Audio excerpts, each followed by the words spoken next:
भगवंताच्या महालाच्या बाहेर ज्या वेळेला अर्जुनची, तुम्ही गोंधळात पडू नका आणि वेगळे अर्थ काढू नका,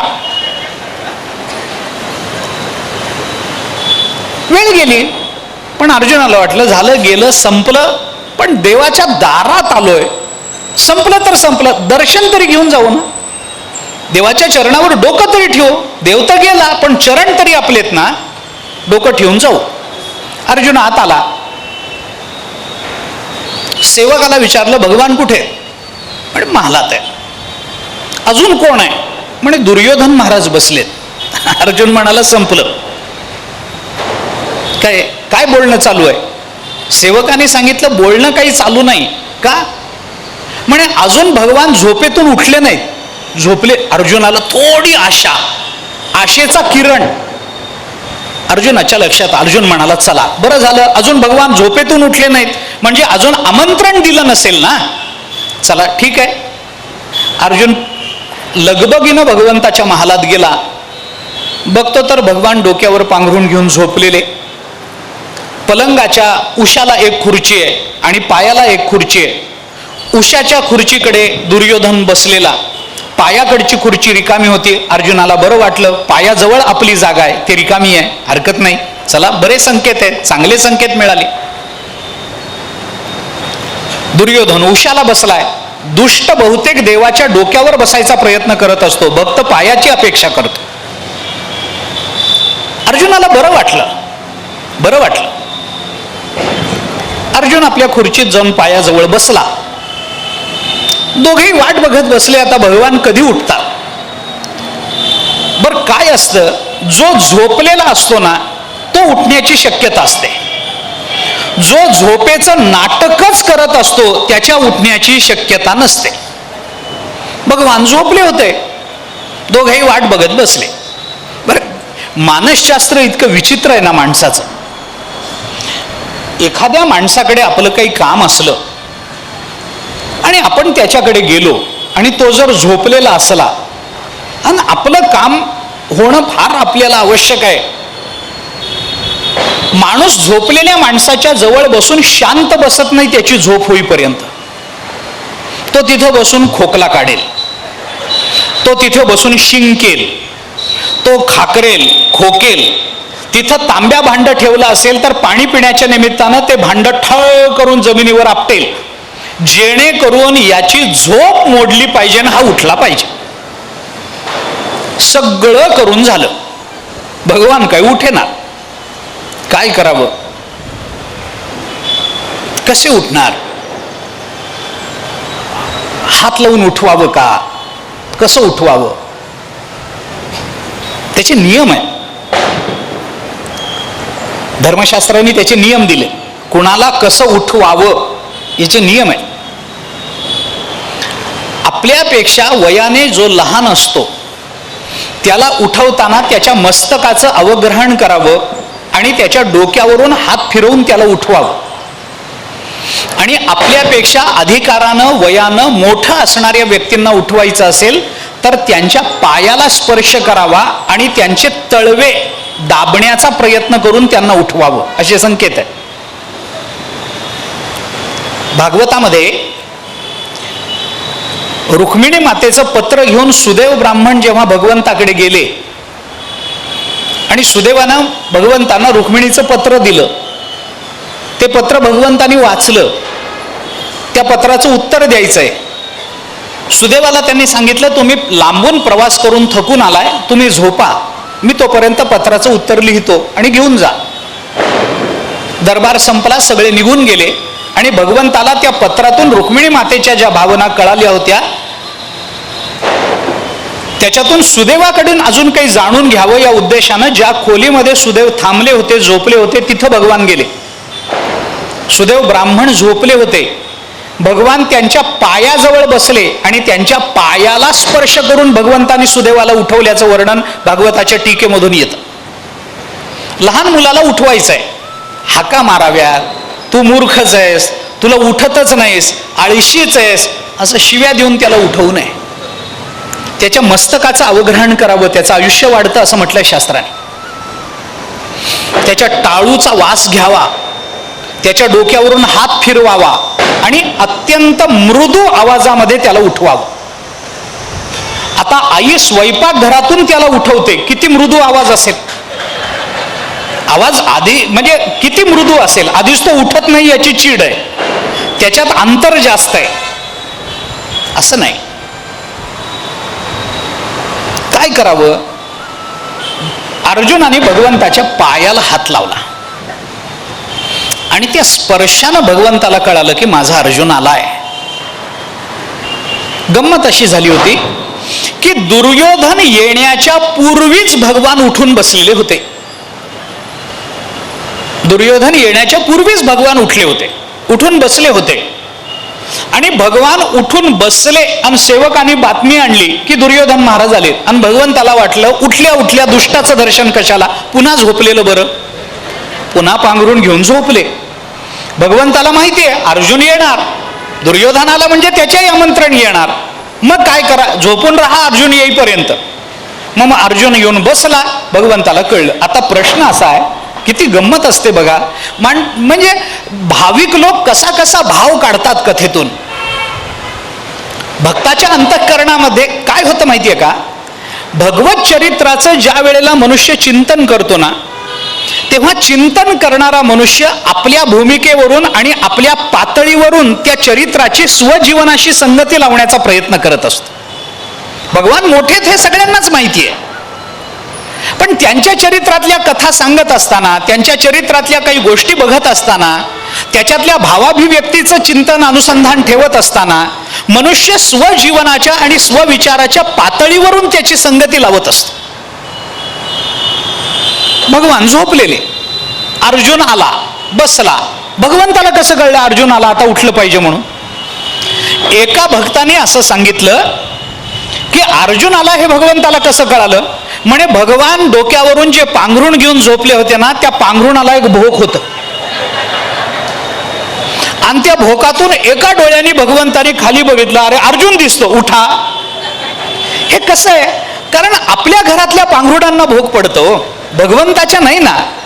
पण मनुष्य जेव्हा आपल्या पातळीवरून त्या भगवंताच्या चरित्राशी आपल्या जीवनाशी संबंध जोडतो ना, तेव्हा ते चरित्र स्वजीवनाच्या परिप्रेक्ष्यातून तितकंच सुंदरपणाने आपल्या समोर येत असतं.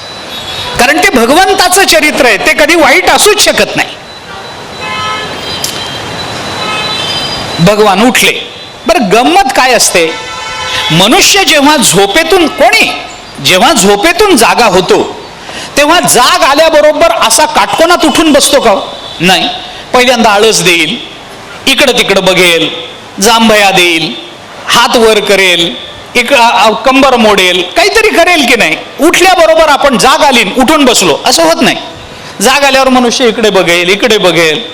पण भगवंताने काही केलं नाही, कारण माहिती होतं इकडे बघितलं की याचं तोंड आहे, हे नकोच आहे. मग उठल्याबरोबर भक्ताचं तरी तोंड दिसावं म्हणून भगवंतानी डोक्यावरचं पांघरुण काढलं, ते काटकोनात उठूनच बसले. उठून बसल्याबरोबर समोर अर्जुन दिसला आणि अर्जुनाने भगवान जागे झाले हे बघितलं आणि अर्जुनाने सांगितलं, देवा युद्धाचं आमंत्रण माझं पहिलं आमंत्रण झालं. युद्धाचं आमंत्रण पहिलं असं सांगितल्याबरोबर मागे दुर्योधन होता. तो दुर्योधन म्हणाला, ओ आमंत्रण देणारे, मी पहिला आलोय. अर्जुन म्हणाला, कोण पहिलं आलं याला महत्व नाही, आमंत्रण कुणी पहिलं दिलं याला महत्व आहे. तुम्ही भले पहिले या, तुम्ही कालपासून येऊन बसाल, आमंत्रण मी दिलं ना, भगवान माझ्या पक्षात. दुर्योधन म्हणाला, नाही नाही तसं चालणार नाही, माझ्या पक्षात. मग भगवंताने बघितलं, अरे दुर्योधना तू कधी आलास, जसं याला काही माहितीच नाहीये, हा कधी आला, कधी बसला, कुठे बसला. दुर्योधना तू कधी आला? म्हणे देवा मी पहाटेच येऊन बसलोय, तुम्ही उठला सुद्धा नव्हता. अर्जुन म्हणाला, देवा कोण पहिलं आलं आणि कोण नंतर आलं याच्या क्रमाला काही अर्थ नाहीये. तेव्हा पहिला आला म्हणून त्यांनी पहिलं आमंत्रण द्यावं असं नाही, पहिलं आमंत्रण आमचं आहे, आम्ही दिलंय आता, आणि आता तुम्ही नाकारू शकत नाही, माझं आमंत्रण पहिलंय. दुर्योधन म्हणाला, नाही नाही मी ऐकणार नाही, मी पहिल्यांदा आलोय, मी आमंत्रण देणार. भगवान म्हणाले, थांबा, हे कुरुक्षेत्र नाही आहे, माझं घर आहे, माझी खोली आहे, इथं भांडायचं नाही. भांडण झालंय ना, कोण पहिलं आलं कोण नंतर आलं माहित नाही, मला अर्जुनाचं आमंत्रण पहिलं मिळालं ही गोष्ट नक्की आहे. दुर्योधन म्हणाला, पण देवा हा अन्याय आहे, मी इतक्या वेळ येऊन प्रतीक्षा करत बसलो, अर्जुन म्हणाला, प्रतीक्षा केली म्हणून काय झालं, तुम्ही बसा प्रतीक्षा करत, माझी वेळ आली मी साधून घेतली. तुमच्या प्रतीक्षेला माझ्या वेळ साधण्याच्या दृष्टीने काय महत्व आहे? काही महत्व नाही. तुम्ही 10 वर्ष प्रतीक्षा करा, पण ज्या क्षणी भगवान जागे झाले त्या क्षणी मी जर समोर असेन तर माझं आमंत्रण पहिलं गेलेलं आहे. भगवान म्हणाले, थांबा, भांडू नका. तुम्ही दोघेही माझ्या जवळचे आहात, तुम्ही दोघेही माझे नातेवाईक आहात. तुमच्या दोघांमध्ये युद्ध व्हायला नको होतं, पण ते ठरलंय. आता मी याच्यात काही बदल करू शकत नाही, करणारही नाही.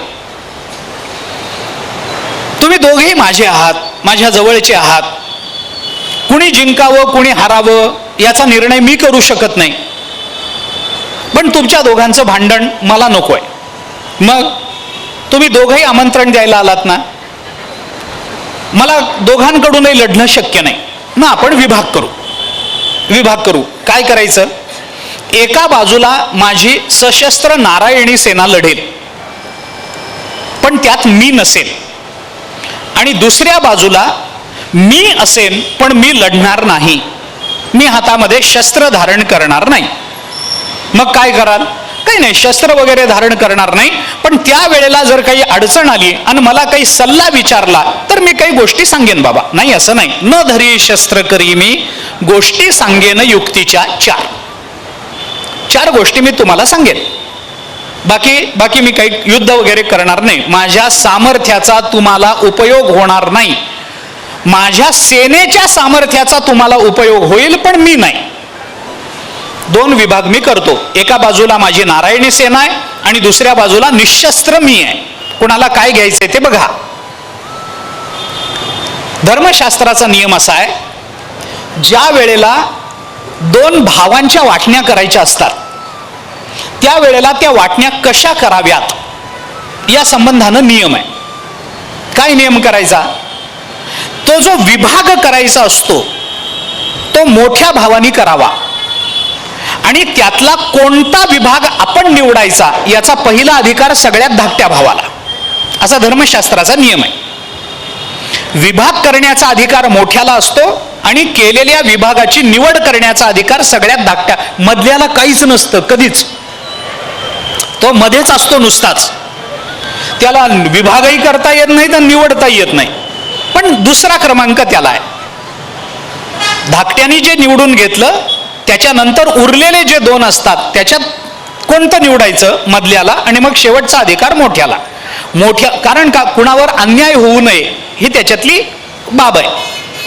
कारण जर मोठा निवडेल आणि सगळं चांगलं एका बाजूला ठेवेल तर लहान भाऊ तेच निवडेल आणि सगळं चांगलं त्याच्या वाट्याला जाईल. याच्याकरता मोठ्याने तारतम्यानं चांगल्याचेही विभाग करावेत, वाईटाचेही विभाग करावेत. चांगली जमीन तिघांना यावी, जी काही मुरमाड जमीन असेल तीही तिघांना यावी, घरही चांगल्या पद्धतीनं तिघांना यावं, याच्याकरता मोठ्यांनी विभाग करायचे आणि धाकट्यांनी निवडायचे. भगवंतांनी सांगितलं, मी विभाग केले. एका बाजूला माझी नारायणी सेना आहे आणि दुसऱ्या बाजूला निशस्त्र मी आहे. मग आता तुमच्यापैकी मोठं कोण लहान कोण? अर्जुन म्हणाला, मी धाकटा आहे. मग अर्जुना तू बोल, तुला काय पाहिजे? मग अर्जुन म्हणाला, मला तुम्ही पाहिजे, पण मी शस्त्र नको, शस्त्र नाही तर नाही. बघ बरं, पुन्हा म्हणू नको देवा असं झालं तसं झालं, माझं असं झालं आणि तुम्ही काहीच केलं नाही. मी काहीही करणार नाही. मी दुर्योधनाच्या साक्षी कुणाची काढली? मी दुर्योधनाच्या साक्षीनं तुला सांगतोय, पुन्हा म्हणू नकोस, अपेक्षा करू नकोस मी हातामध्ये धनुष्यबाण घ्यावं, मी हातामध्ये तलवार घ्यावी. मी करणार नाही. नको, चालेल, तुम्ही निशस्त्र असलात तरी चालेल, पण तुम्ही पाहिजेत देवा. ठीक आहे. दुर्योधना तो म्हणाला, मला काय पर्याय, उरलेलं मला घ्यायचंय. आणि खरं सांगू देवा, मला जरी तुम्ही निवडायला सांगितलं असतं तरी मी हेच निवडलं असतं. मला युद्धाचा प्रसंग आहे, वेदांताच्या गोष्टी कशाला तिथं? काय संबंध आहे त्याचा? मला युद्ध करणारी माणसं पाहिजे. तुमची नारायणी सेना तुम्ही मला देतो म्हणालात ना, मला तेच पाहिजे होतं. दुर्योधनाने तोच विचार केला होता मनामध्ये. युद्धाच्या प्रसंगामध्ये गोष्टी सांगेन युक्तीच्या 4 कशाला पाहिजे? युद्ध करणारी माणसं पाहिजेत. नाहीतर उगाच हा मध्ये मध्ये आपल्याला सांगत राहायचा आत्मा असा असतो, ब्रह्म असा असतो, माया अशा. कुणाला पाहिजे युद्धामध्ये? ते नारायणी सेना पाहिजे. मला हेच पाहिजे होतं, बरं झालं मला हे मिळालं. दोघांच्या मनासारखं झालं. जा आता, भांडू नका. दृष्टांत संपला. याच्यात मला बोलायचंय काय ऐका. याच्यातला सिद्धांत काय आहे, भूमिका काय आहे, पुढं काय झालं आपल्याला सगळ्यांना माहिती आहे. युद्ध कसं झालं, काय झालं, किती चाललं, भगवंतानी काय केलं. भगवंतानी सांगितलं मी 4 गोष्टी युक्तीच्या तुम्हाला सांगेन. आणि संपूर्ण गीतेच्या 700 श्लोकामध्ये 4 श्लोक असे आहेत गोष्टी सांगेन युक्तीच्या 4. हे 4 युक्तीच्या गोष्टी कोणत्या? 4 गोष्टी आहेत. दुसऱ्या अध्यायात 1 श्लोक आला, नासतो विद्यते भावो नाभावो विद्यते सतः उभयोरपि दृष्टोंतस्त्वनयो तत्वदर्शिभी. ही युक्तीची पहिली गोष्ट आहे. कर्मण्येवाधिकार असते मा फलेषु कदाचन मा कर्म फल हे तुर्भुर माते संगोस्त्व कर्मणी. युक्तीची दुसरी गोष्ट, मय्येव मन्मना भव मद्भक्तो मद्याजिमाम नमस्कुरु मामे वैश्यसी युक्तैव मात्मानं मत्परायणः. युक्तीची तिसरी गोष्ट, आणि सर्व धर्मान परित्यज्य मामेकम शरणं व्रज अहम त्वा सर्व पापेभ्यो मोक्षयिष्यामि मा शुचः. गोष्टी सांगेन युक्तीच्या 4. या 4 श्लोकाचा भाव, अर्थ आणि तत्वज्ञान ज्याला कळालं त्याला संपूर्ण गीता तर कळाली, पण सगळ्या जीवनाचं सार सर्वस्व हातात आलं. 4 श्लोक गोष्टी सांगेन युक्तीच्या 4. हे 4 युक्तीच्या गोष्टी कोणत्या? या 4 युक्त्या आहेत. आता त्याचा विस्तार करणं आता मला कर्तव्य नाही आहे. या 4 युक्त्या आहेत, हे आम्हाला कळलं पाहिजे. सर्व धर्मान परित्यज्य याच्यातली युक्ती काय आम्हाला कळलं पाहिजे. भगवंताला शरण जाणं याच्यातली युक्ती काय आहे हे आम्हाला कळलं पाहिजे. मन्मना भव मद्भक्तो भव मद्याजी भव माम नमस्कुरु आम्हाला कळलं पाहिजे. कर्मण्येवाधिकार असते, कर्म करावं, कर्म फलाची आसक्ती ठेवू नये, याच्यातली युक्ती आम्हाला कळली पाहिजे. नासतो विद्यते भाव, काय टिकणार आहे काय न टिकणार आहे याची युक्ती आम्हाला कळली पाहिजे. गोष्टी सांगेन युक्तीच्या 4. या 4 युक्तीच्या गोष्टी आपल्याला भगवद्गीतेमध्ये दिसून येतात. आता याच्यात सांगायचं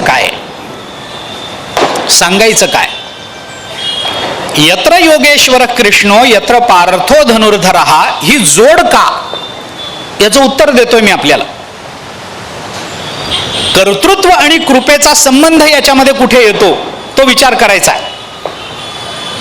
याच्या मागचं तत्वज्ञान काय आहे याचा विचार मी उद्या सांगेन आपल्याला, पण ही भूमिका काय आहे हे पहिल्यांदा कळलं पाहिजे आपल्याला.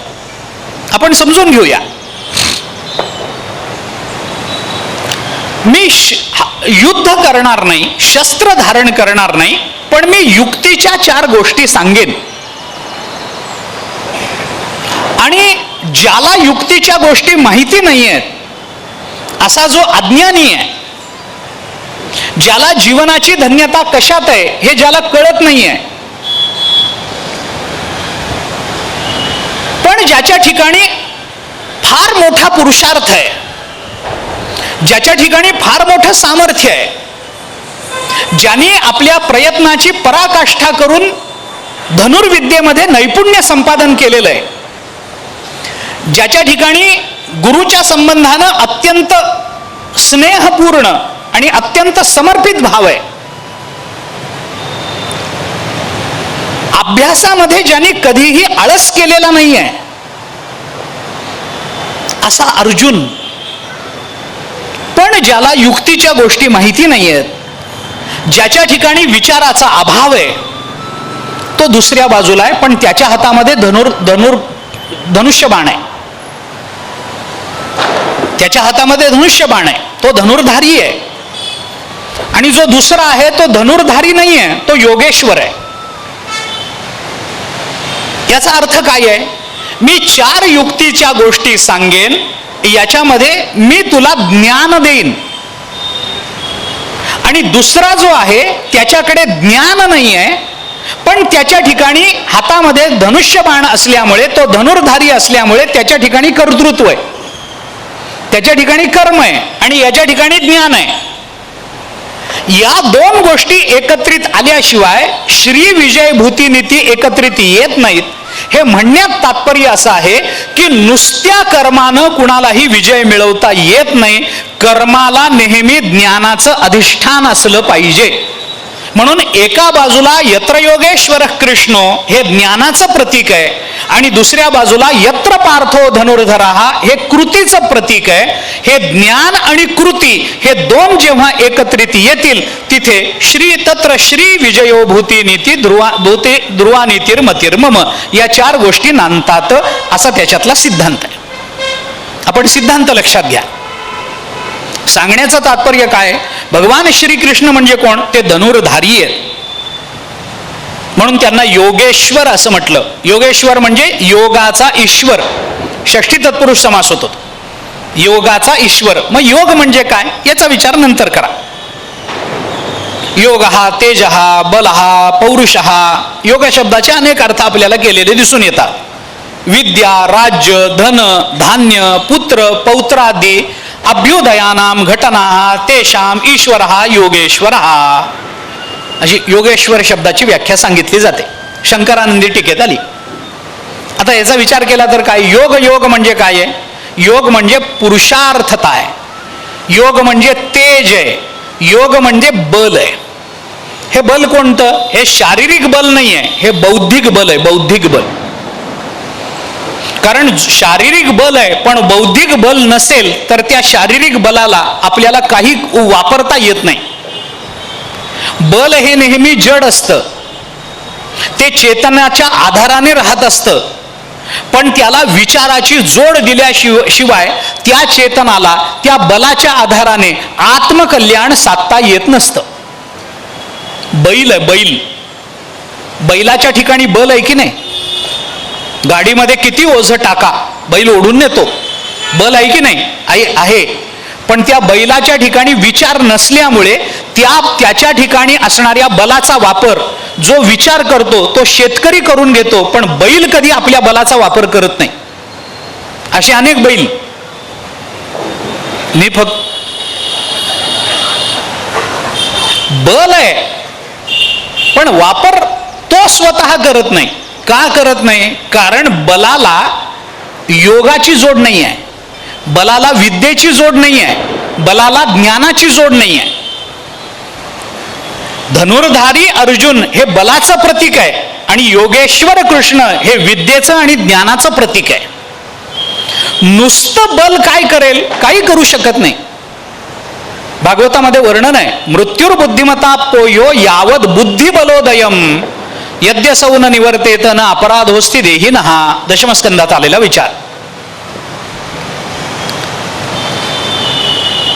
कंसाच्या मनात आहे.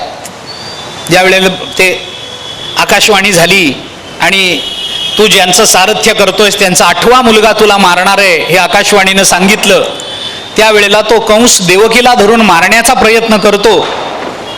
त्यावेळेला आपण हिला मारलं पाहिजे आणि ते का मारलं पाहिजे हा कंसाच्या मनातला भाव भागवताने बोलून दाखवला.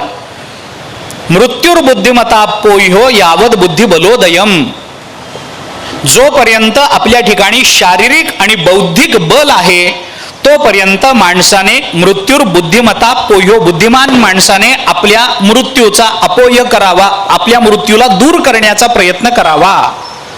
जोपर्यंत आपल्या ठिकाणी बल आहे, जोपर्यंत आपल्या ठिकाणी विद्या आहे तोपर्यंत विद्येच्या आणि शारीरिक बलाच्या आणि बौद्धिक बलाच्या आधारानं माणसानं आपला मृत्यू चुकवण्याचा प्रयत्न करत राहावं. हा प्रयत्न करूनही जर मृत्यू चुकलाच नाही तर तो त्याचा दोष नाही, तो नैसर्गिक मृत्यू म्हणून स्वीकारावा. यद्यसौ न निवर्तेत न अपराधोस्ति देहिनः. एवढं करूनही जर मृत्यू चुकला नाही तर मग त्याचा दोष आहे असं आपल्याला म्हणता येणार नाही. याचा अर्थ उलटा अर्थ असा आहे की आपल्या ठिकाणी बुद्धी आणि शारीरिक बल असताना मृत्यू चुकवण्याचा प्रयत्न न करणं हा अपराध आहे. हा त्याचा सरळ अर्थ झाला. आपण प्रयत्न केले पाहिजे पण त्याच्याकरता काय शब्द वापरले? यावद बुद्धी बलोदयम. बुद्धी आणि बल हे दोन्ही पाहिजे. एखाद्याजवळ नुसतं ज्ञान आहे पण कर्म नाही, चालत नाही. एखाद्याजवळ नुसतं कर्म आहे, ज्ञान नाही, चालत नाही. उद्योग कसा करावा मला ज्ञान आहे, त्याच्याकरता कसं भांडवल गोळा करावं मला कळतं, त्याच्याकरता काय पद्धतीनं योजना कराव्यात मला कळतं, त्याच्याकरता आपण कशी माणसं नेमावीत मला सगळं कळतं. त्यांना कशा पद्धतीनं कार्यप्रवृत्त करावं मला कळतं. मग एवढं सगळं कळतं तर तू केलाय का? हे आपण काही केलं नाही, मग काय कामाचं आहे असलं ज्ञान? काही कामाचं नाही. मला सगळं कळतं. वारीला कसं जायचं असतं, वारीला जाताना काय काय गोष्टी घ्याव्या लागतात, वळकटी कशी बांधावी लागते, चप्पल कशी घ्यावी लागते, कपड्यांचे किती जोड घ्यावे लागतात वारीला जाताना, तिथं गेल्यानंतर कसं राहावं लागतं, कशी आंघोळ करावी लागते, काय भजन कसं करावं लागतं, अमुक काय तमुक काय, सगळं मला माहिती आहे. कोणी जर माझ्याकडे आलं तर मी त्याला इत्यंभूत माहिती देऊ शकतो. वारीला कसं जायचं, कशी वळकटी बांधायची, किती सामान घ्यायचं, बादली घ्यायची का नाही बरोबर, का दुसऱ्याच्या बादलीवर भागवायचं, कसं करायचं, चप्पल कशी घ्यायची असते, किती चालायचा रोज प्रयत्न करायचा असतो, चालायची सवय कशी करून घ्यायची असते, कपडे कुठे धुवायचे असतात, कसे धुवायचे असतात, आंघोळ कधी लवकर उरकून घ्यावी लागते, हे सगळं मला विचारलं तर मी इत्यंभूत आपल्याला सांगू शकतो.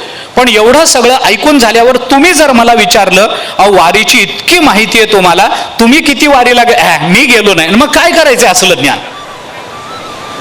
मला ज्ञान आहे पण ते कर्मातून व्यक्त होत नसेल तर त्या ज्ञानाची किंमत काय? शून्य.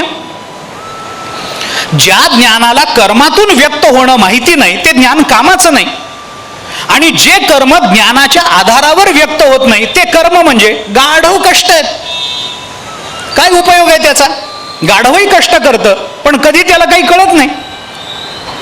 कष्ट दिवस रात्र मेहनत आहे त्या गाढवाची.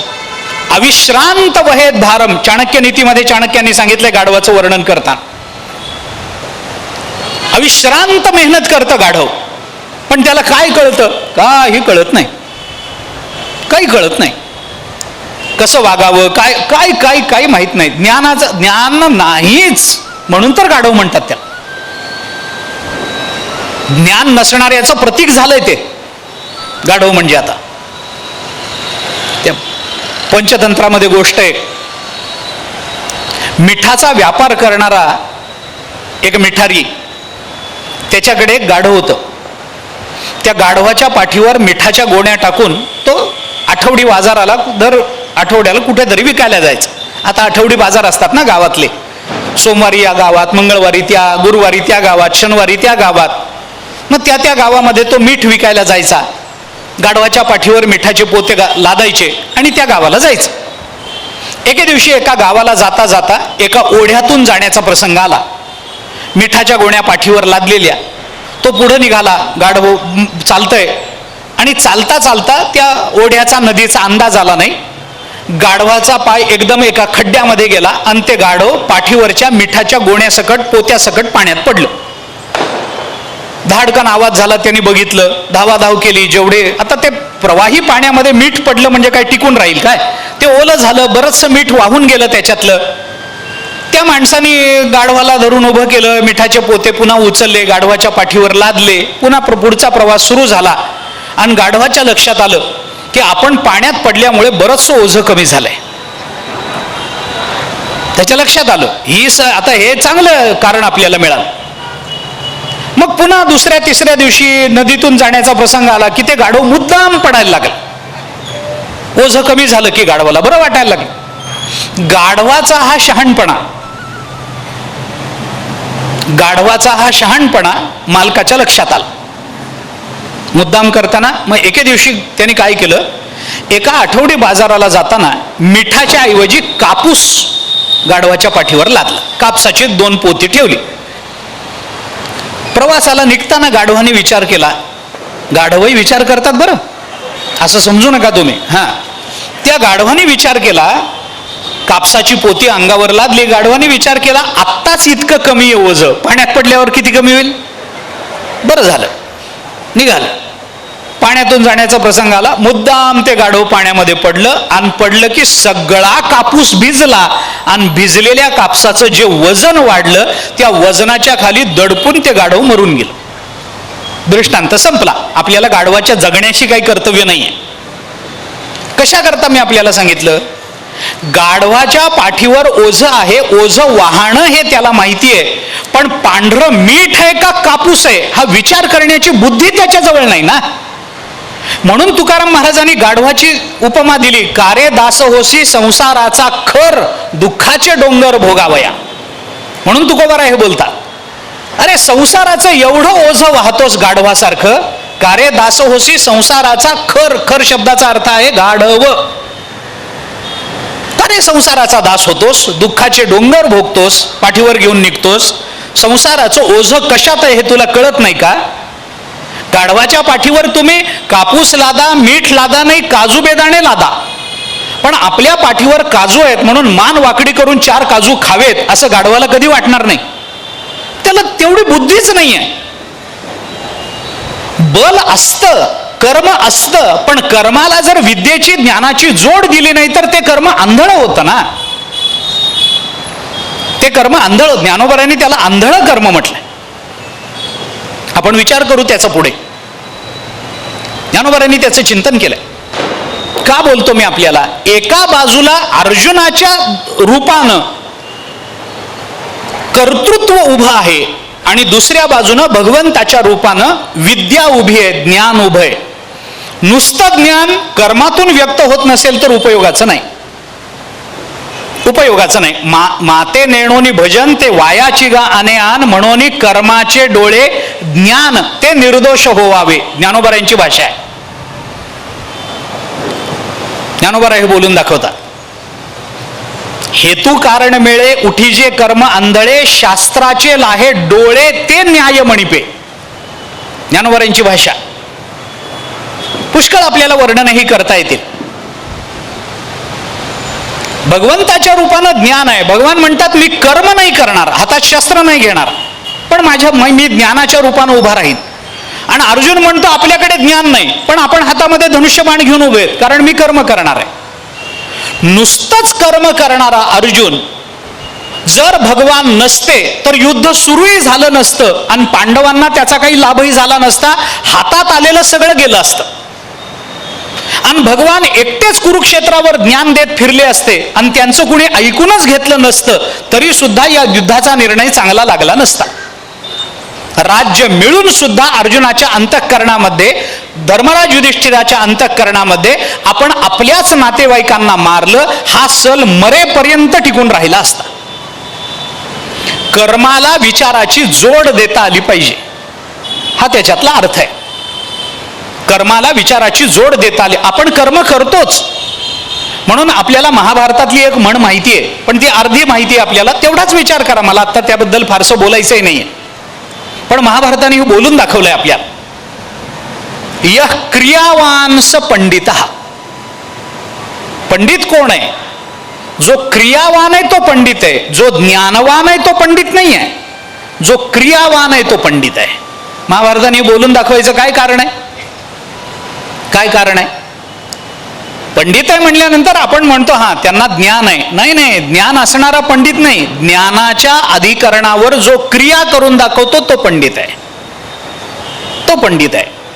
नाहीतर काय हो, प्रवचनामधून अहिंसेचं तत्वज्ञान सांगणं, प्रवचनामधून आपण शांत राहिलं पाहिजे, प्रवचनामधून क्रोध करणं किती वाईट आहे, प्रवचनामधून काम किती वाईट आहे, क्रोध करणं म्हणजे आपणच आपल्या अधःपतनाला आमंत्रण देणं आहे, हे प्रवचन करणं किती सोपं आहे. पण हे प्रवचन क्रोधावरचं क्रोध करू नका हे प्रवचन करता करता जर श्रोते उठून जायला लागले तर त्याच्याच मनात क्रोध पहिला निर्माण होतो. जो क्रोध करू नका म्हणून सांगतोय, काय उपयोग आहे त्याचा? यह क्रियावान स पंडित.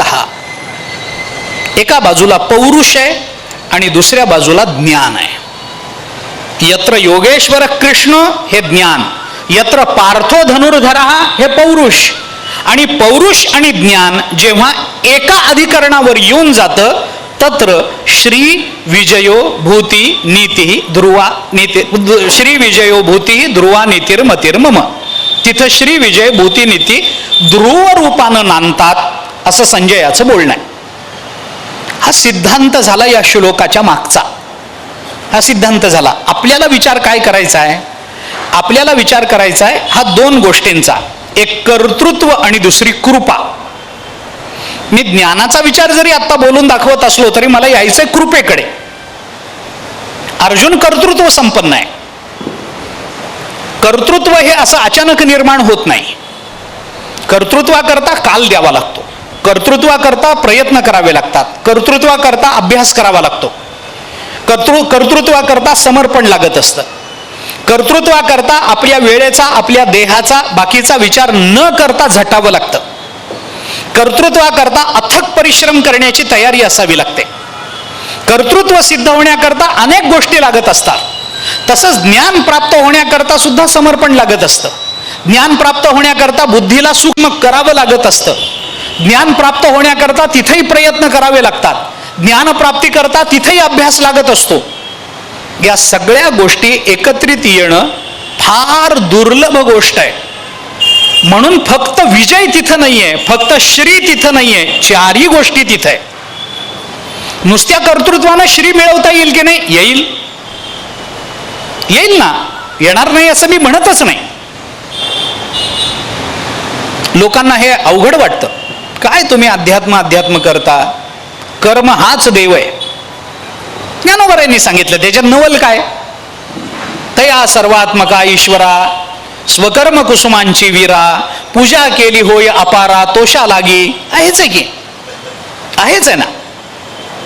बोलू आपण त्या संबंधामध्ये. मी बऱ्याच गोष्टी बोलू म्हणून ठेवतोय, माझ्या लक्षात राहीलच असं नाही. तुम्ही मला आठवण करून द्यायची जबाबदारी तुमची आहे. नाहीतर आठवण करून देऊ नये, बघू आपण पुन्हा आठवण करू असं नाही. आपल्याला उद्या आणि परवा 2च दिवस आहेत, हे संपलं पाहिजे आपलं. आपल्या लक्षात असू द्या मी काय काय पुढं बघायचं म्हणून ठरवलेलं आहे ते मला सांगा आपण. कर्तृत्व आणि ज्ञान नुसत्या ज्ञानानं जीवनात धन्यता नाही. का नाही? ज्ञानानं आत्मकल्याण होतं की नाही? होतं. पण मिळालेलं ज्ञान मी आपल्याला अजून थोडं स्पष्ट करतो. एक 2 वाक्य बोलतो, थांबतो. वेळ संपलीच आहे. 1-2 वाक्य बोलतो, थांबतो. काय असतं? एक सिद्धांत आहे न्याय सांख्यशास्त्राने तो हा सिद्धांत मांडला. सिद्धांत सार्वत्रिक आहे, आपल्याला पटण्यासारखा आहे. मी दृष्टांतानं आपल्या समोर ठेवतो. सिद्धांत असा आहे की जी वस्तू निर्माण केली जाते, ऐका, जी वस्तू निर्माण केली जाते ती निर्माण केली गेलेली वस्तू ही त्या वस्तू करता निर्माण केलेली नसते, त्या वस्तूपासून भिन्न असणाऱ्या पदार्थाकरता त्या वस्तूचा विनियोग करावा लागत असतो, असा नियम आहे. मी आपल्याला दृष्टांतानं सांगतो. आता ही खुर्ची आहे समोर, लाकडापासून खुर्ची बनवली. खुर्ची जी निर्माण केली ती खुर्ची करता केली का खुर्चीपासून वेगळ्या असणाऱ्या माणसांनी त्याच्यावर बसावं म्हणून केली? खुर्चीपासून भिन्न असणाऱ्या व्यक्तीने त्याच्यावर बसावं म्हणून केली. पलंग निर्माण केला लाकडापासून, लोखंडापासून. कशा करता केला? पलंग पलंगाकरता निर्माण केलेला नाही, पलंगापासून भिन्न असणाऱ्या व्यक्तीने त्याच्यावर झोपून विश्रांती मिळवावी याच्याकरता पलंग निर्माण केला. आपल्या अंगावर वस्त्र आहे, हे वस्त्र कशा करता निर्माण केलं? वस्त्राकरता निर्माण केलेलं नाही, त्या वस्त्रापासून वेगळ्या असणाऱ्या मनुष्याचं लज्जा रक्षण व्हावं याच्याकरता वस्त्र निर्माण केलं. म्हणजे जी वस्तू आपल्याकडे आलेली असते, आपण मिळवलेली असते, आपण निर्माण केलेली असते, ती वस्तू त्या वस्तू करता नसते, त्या वस्तूपासून भिन्न असणाऱ्या इतरांकरता त्या वस्तूचा विनियोग होत असतो. हा नियम आहे. तुम्ही कोणतेही बघा, काही घ्या. गाडी आहे आपल्याकडे, गाडी कशा करता? गाडी करता नाही, गाडीपासून भिन्न असणारा गाडीचा मालक, त्याचा प्रवास सुखकर व्हावा याच्याकरता गाडी. असं आता किती सांगू शकतो आपण रात्रभर. हे जसं आहे ना, आता मी सिद्धांताकडे येतो, तसं आपल्याला प्राप्त होणारं ज्ञान कशा करताय? त्या ज्ञानानं आपलं कल्याण तर साधलं जाईलच, पण आपल्याला जे ज्ञान आपल्या गुरूंनी दिलेलं असतं ते ज्ञान आपल्या कल्याणाबरोबर ते ज्ञान ज्यांना नाही त्यांच्या कल्याणाकरता त्याचा विनियोग करता यावा याच्याकरता ते ज्ञान आपल्याला झालेलं असतं. ते ज्ञान आपल्या एकट्याच्या कल्याणाकरता नाही आहे. आपलं साधलं म्हणून भागलं असं मानणारा पारमार्थिक होऊ शकत नाही. मला ज्ञान झालं माझी धन्यता आहे असं मानणारा परमार्थातला स्वार्थी आहे. पण आपल्याला झालेलं ज्ञान आपल्याबरोबर इतरांनाही देणं आवश्यक आहे असं मानणारा परमार्थातला पारमार्थिक आहे. हे लक्षात घेतलं पाहिजे. सेवितो हा रस वाटितो आणि का ग्यारे होऊ नका रानभरी, तुकोबारांनी सांगितलं. ते ज्ञान इतरांना देता आलं पाहिजे, त्याच्याकरता ते ज्ञान आपल्यापर्यंत आलं. आणि गुरूंना प्राप्त झालेलं ज्ञान जर गुरूंनी स्वतः पुरतच ठेवलं असतं तर आपला उद्धार कधी झाला असता? झालाच नसता. गुरूंनी आपल्याला दिलं ना, मग ते आपल्याला दिलं, ते आपल्या करता जसं दिलं तसं आपल्यापासून भिन्न असणाऱ्यांनाही आपण ते ज्ञान द्यावं याच्याकरता दिलं गेलं. म्हणून एक ज्ञान आहे ते नुसतं ज्ञान उपयोगाचं नाही, त्याला कर्तृत्वाची जोड दिली पाहिजे. आणि नुसतं कर्तृत्व आणि शारीर बल महत्वाचं नाही, त्याला ज्ञानाचा आधार दिला पाहिजे. म्हणून यत्र योगेश्वर कृष्णो हे ज्ञान आहे आणि यत्र पार्थो धनुर्धर हे पौरुष आहे, ही कृती आहे. या दोन गोष्टी एकत्रित येण्याने श्री विजय भूती नीती तिथं राहतात असं आपल्याला संजयाच्या मुखातून गीतेने सांगितलं. आपल्याला विचार काय करायचा आहे? आपला विचार आहे म्हणोनी जेथ श्रीमंतू कृपा आणि कर्तृत्व हा आपला विचार आहे. तर हा ज्ञानाचा जो विचार आहे तो कृपेच्या माध्यमातून कसा आपल्या समोर ठेवता येईल आणि कर्तृत्वाचा विचार हा पौरुषाचा विचार कर्तृत्व रूपानं आपल्या समोर कसा ठेवता येईल, याच्यात कर्तृत्व काय आणि कृपा काय याचाही विचार आपल्याला या संबंधानं करायचा आहे. ज्ञानाला जसं परमात्म्याकडे लावता येतं तसं कृपा करणाराही परमात्माच आहे आणि कर्तृत्व गाजवणारा जीव आहे. या दोघांचं एकत्रीकरण श्री आणि श्रीमंतू या रूपानं आपल्याला पाहता येतं. ते कर्तृत्व काय आहे आणि ती कृपा काय आहे या संबंधातला विचार आपल्याला करायचा आहे. आपण त्याचा विचार उद्या करू. आत्ताची आपली वेळ संपली.